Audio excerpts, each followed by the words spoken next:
Howdy y'all, Chris here from Props3D and Blamcon. Kind of sorry y'all, it's been a bit of a hot minute since we've had a proper video.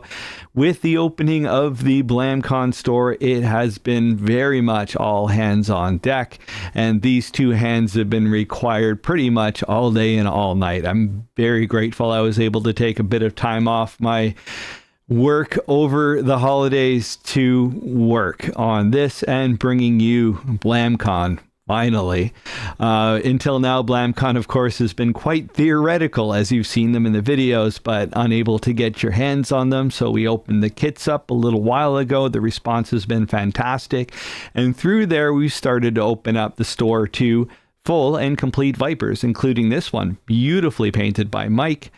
And that's sort of where I've been. I really want to get the light bar video. Blamcon Arc GUI is done thanks to Craig's tireless work. It is absolutely amazing, and it is just about, well, it is ready for release. I just need to make a video on it. And also the Auto 9, actually, the RoboCop Auto 9 with blowback action. That's as close as you'll see it in this video. Unfortunately, it's in the other room.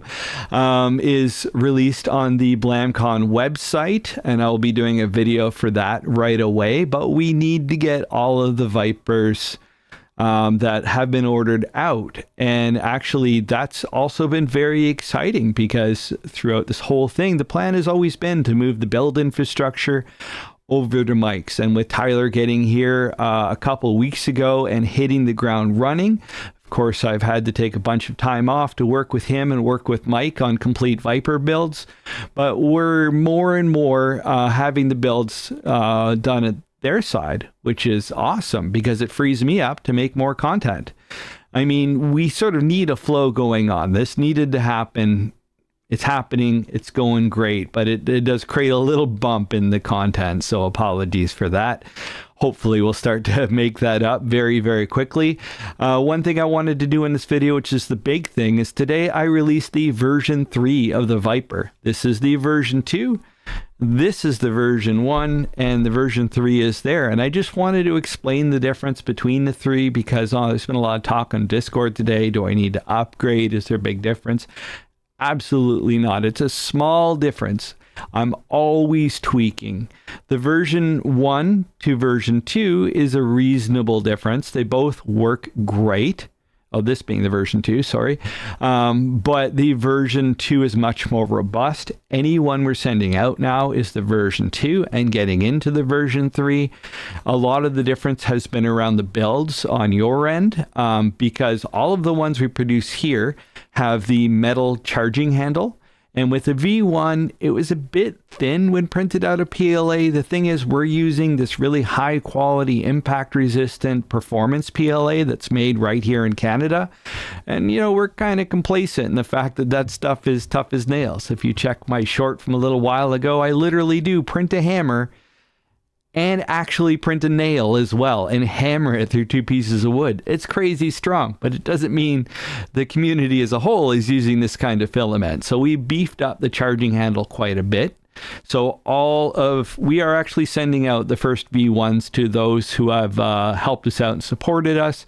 You'll see some showing up in the admin hands of the Light Gun Lunatics group, who's been absolutely incredible with just being great guys and bringing back light guns as a whole. I mean, when we started this, I think the Lunatics group had less than 1,000 people, and it was just a group of really enthusiastic gung-ho light gun aficionados. Now it's 4,500 people. We have some new players in the light gun game, which is amazing. You know, light guns kind of disappeared, and we really are excited about this space coming back. For all we knew, it could have just sort of faded away, but instead it's coming back. So I mean, we mostly got into this because we love light guns. We love taking the props and the things we can do and turning them into something you can play games with. It's like the ultimate win-win. So with that, actually, before I get into more rambling, I just want to show you the difference in the V and explain the difference in the V1, V2, and V3. First off, here is the V1, and this is how it sounds. Actually, I'll do a bit of cutting here so you can hear both. Semi-automatic and full automatic. This has a thinner charging handle, which again on all these ones we'll be sending out, which are going to people who are supporting us. Anybody who's purchased off the Blamcon site is getting a V2 or a V3. It has a thinner, but in here metal charging handle, and there's just a few spacing optimizations we made, especially around the magazine, making like this one, it works good, but it's not as smooth as we would like. So we enlarged the area, we added some spring buffers, and that took us to the V2, which is this one. The V2, the charging handle is much more robust. The magazine, way smoother action with the buffers. The ones we make actually have oiled copper bushings in here, but there's 3D printed bushings that work fantastic as well. So this is the action.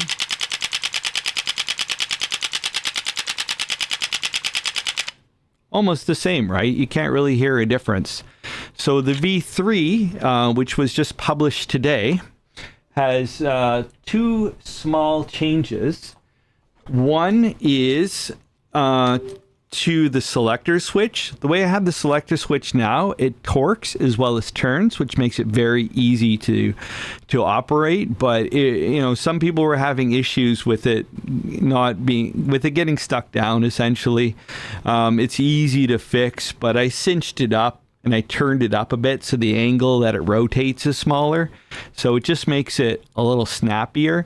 And the biggest change is a few of the builds we've looked at, the wiring gets routed down around the back here, which is great and it's fine, but some people have the wiring loose and it was kind of getting towards where the solenoid is.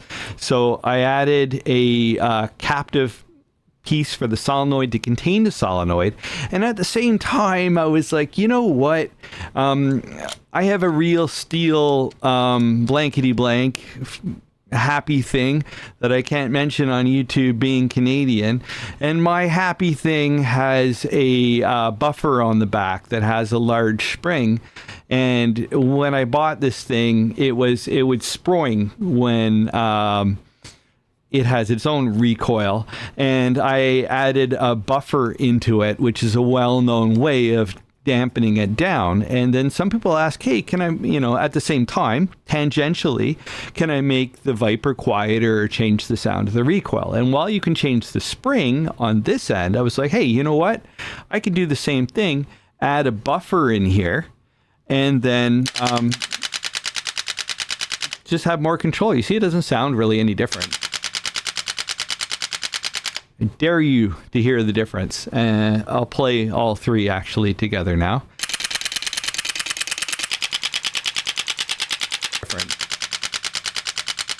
But what it means is there's a leather buffer in here, and you can add a thicker leather buffer to dampen it out. It gives you more choice. But at the same time, if you put nothing in here, the solenoid is going to smack into the plastic and it'll have a little bounce. So I've added two versions of V3, with a buffer and without a buffer. The without a buffer is essentially a V2, but it has part of the channel which keeps the wires from getting into the solenoid, and with buffer, which means you're going to add a buffer. I'll add the buffer to the manual. Here's a picture of what the buffer looks like. Essentially, it's just a piece of leather glued onto the end. I'm using 2mm leather. So yeah, that's the difference between V1, V2, V3. It's very small. There'd probably be a V4. I'm forever playing. That's sort of the beauty of, by the way, these being 3D printed. Several beauties. First off, 10 years down the road, you break it, so many products, they're gone. You can't replace it. This one, you just print another part, right? It's forever fixable, and it's forever upgradable. If you want to take your V2, make it a V3, if, come out with new foregrips, new sight options, etc., etc., etc. It's always, you can upgrade ad infinitum, as well as the fact that the design of this is not something that's easily injection moldable for a number of reasons. 3D printing, it's here, and it has a lot of advantages. So things are going great. The builds are almost entirely over in my shop now. I'm set up for the light bar video. I'm set up for the arc video. I'm set up for the Auto 9 video. I just need to get some of these out. I've got a stack here. I've got a stack in the other room. They're all done. They're all checked. Once I've got a good chunk of the ones out that have been waiting, and well, I think that's it. As long as I got those 2 chunks out, I'm kind of, caught up enough that the other ones can be built up in the shop, and then I will do the video. So yeah, everything's going great. So thank you so much for continuing to join us in this Blamcon journey. And if you're here because of Props 3D, don't worry, this will all come back together. We've still been releasing Props 3D models, starting with the, of course, Fallout 4 laser pistol, which was #1 on Thingiverse for 2 weeks running. It was in celebration of the show being as awesome as it is. That'll also come back to be a light gun as well. And that's where the synergy comes in. We'll have the Auto 9 as a light gun first, and then it'll be an interactive Props 3D prop and a static prop as well. So the synergy here is awesome. But I'd love to give a massive thank you to the Patreons who've supported us and made all this possible. Matthew Klabish, Stephen Barsom, Fernando Diaz of Big Gun Arcades, Philip Daniel of Light Gun Lunatics, Chris Coolmod of chriscoolmod.com, Light Gun Drives, CC, Andrew Gergen, Big Homie, James Hargis, Chef J, Thomas Cooper, Jovan Fiddler, Paul Pardee, Racing Fuel, The Crooked Man, and Daniel Whitehead. And of course, a massive thank you to the Patreons and the crawl that follows. Look forward to bringing you more videos soon.